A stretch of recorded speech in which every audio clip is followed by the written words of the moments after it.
दोस्तों यूं तो हम अपनी फॉरेन पॉलिसी की जमकर तारीफ करते हैं, लेकिन आज जो खबर निकलकर सामने आई है वह आपको भी सोचने पर मजबूर कर देगी कि क्या भारत सही कदम उठा रहा है या फिर नहीं। क्योंकि इजराइल को लेकर भारत की पॉलिसी हमेशा से अजीबोगरीब रही है। पीएम मोदी के आने के बाद ऐसी उम्मीद जताई जा रही थी कि भारत इजराइल के प्रति खुलकर कई मुद्दों पर उनका स्टैंड लेगा, लेकिन शायद अरब देशों के दबाव की वजह से भारत ऐसा नहीं कर पा रहा। क्योंकि दोस्तों एक तरफ जहां इजराइल लगातार भारत के हित में कदम उठा रहा है, तो वहीं दूसरी तरफ भारत लगातार इजराइल के विरुद्ध या फिर तटस्थ नीति अपना रहा है। अब ये सही है या फिर नहीं, ये तो भविष्य की गर्भ में ही छुपा हुआ है। दरअसल दोस्तों हाल ही में 3 बड़े घटनाक्रम इजराइल को लेकर घटित हुए हैं, जिसमें इजराइल की नीति और भारत की नीति में जमीनों आसमान का फर्क था।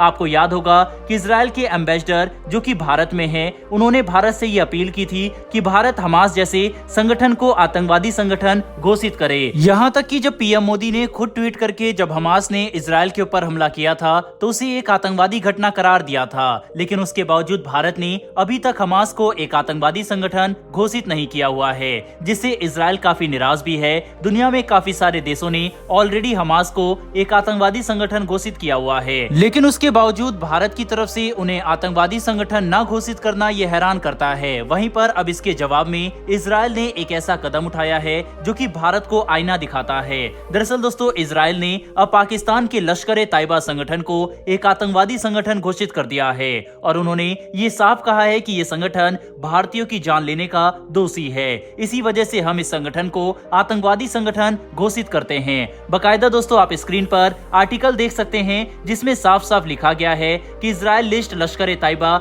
As a terror organisation. अब दोस्तों जिसको नहीं पता लश्कर-तैयबा के बारे में, तो हम आपको बता देते हैं कि लश्कर-ए-तैयबा एक पाकिस्तान समर्थित आतंकवादी संगठन है, जिसने 26/11 मुंबई में जो अटैक हुआ था वो करवाया था। वहीं इस अटैक में 166 लोगों ने अपनी जान गंवा दी थी और ये भारत के इतिहास में सबसे दर्दनाक आतंकवादी घटनाओं में से एक थी और इसी को अंजाम लश्कर-ए-तैयबा ने दिया था। वहीं पर इसका मास्टरमाइंड हाफिज सईद है, जो कि इस समय पाकिस्तान में पनाह लिए हुए है। अब दोस्तों यहाँ पर एक काफी इंटरेस्टिंग बात ये निकलकर सामने आ रही है कि हमास को आतंकवादी संगठन घोषित करवाने के लिए इजराइल ने भारत से रिक्वेस्ट की थी, उसके बावजूद भारत ने अभी तक उस दिशा में कोई भी काम नहीं किया। वहीं पर दूसरी तरफ भारत ने इजराइल को लश्कर-ए-तैयबा को आतंकवादी संगठन घोषित करवाने की रिक्वेस्ट भी नहीं भेजी थी। उसके बावजूद इजराइल ने अपनी मर्जी से ये स्टेप उठाते हुए लश्कर-ए-तैयबा को आतंकवादी संगठन घोषित कर दिया है और ये काफी बड़ी बात है। वहीं पर दोस्तों इसकी टाइमलाइन पर भी काफी सवाल खड़े होते हैं, क्योंकि अभी हाल ही में काफी सारे न्यूज चैनल और यूट्यूबर्स ने ये खबर दी थी कि पाकिस्तान इजराइल को सीक्रेट तरीके से हथियार पहुंचा रहा है और ये काफी चौंकाने वाली खबर थी, क्योंकि हमें पता है कि एक तरफ तो पाकिस्तान है जो कि इजराइल को एक देश ही नहीं मानता, यहाँ तक कि उनके पासपोर्ट में भी साफ साफ लिखा हुआ है कि ये पासपोर्ट सब जगह वैलिड है सिवाय इजराइल के। ऐसे में पाकिस्तान इजराइल को हथियार नहीं भेज सकता।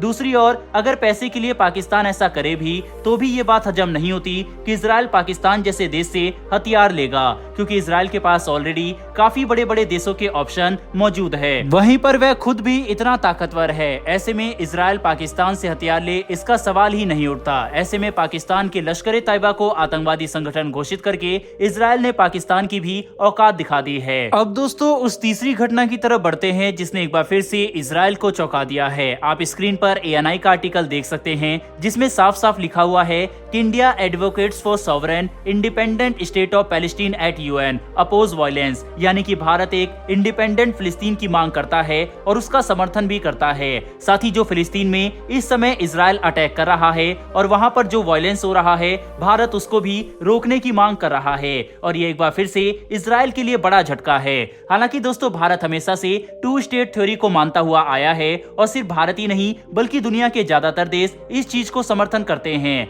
लेकिन अरब देश इसके समर्थन में नहीं है। वहीं 2 स्टेट थ्योरी का मतलब यह है कि फिलिस्तीन और इजराइल दोनों को ही एक राष्ट्र के तौर पर दर्जा दिया जाए और दोनों का ही एक स्वतंत्र देश हो। इसके अलावा भारत की permanent representative Ruchira Kamboj ma'am ने UN में ये भी बताया कि भारत ने फिलिस्तीन को अब तक 70 टन डिजास्टर रिलीफ मटेरियल और 17 टन मेडिसिन और मेडिकल सप्लाई फिलिस्तीन को प्रोवाइड किया है। अब दोस्तों भारत की इतनी सपोर्ट करने के बावजूद फिलिस्तीन की तरफ से हमें इसी तरह के बयान देखने को मिलते हैं कि हमें भारत से कोई उम्मीद नहीं है, जैसा कि अभी हाल ही में फिलिस्तीन के एम्बेसडर जो कि भारत में है उन्होंने दिया था। वहीं दूसरी तरफ इजराइल है जो भारत के साथ defence, space, agriculture, science, IT her sector में साथ मिलकर काम कर रहा है। वहीं पर करगिल युद्ध में सपोर्ट करना हो या फिर हाल फिलहाल में भारत को जरूरत पड़ने पर ड्रोन की सप्लाई करना हो, इजराइल हमेशा भारत के साथ खड़ा रहा है। और अब पाकिस्तान के लश्कर-ए-तैयबा को बिना भारत के कहे आतंकवादी संगठन घोषित करके इजराइल ने यह बात साबित कर दिया है कि वह भारत को अनकंडीशनली सपोर्ट करते हैं और करते रहेंगे।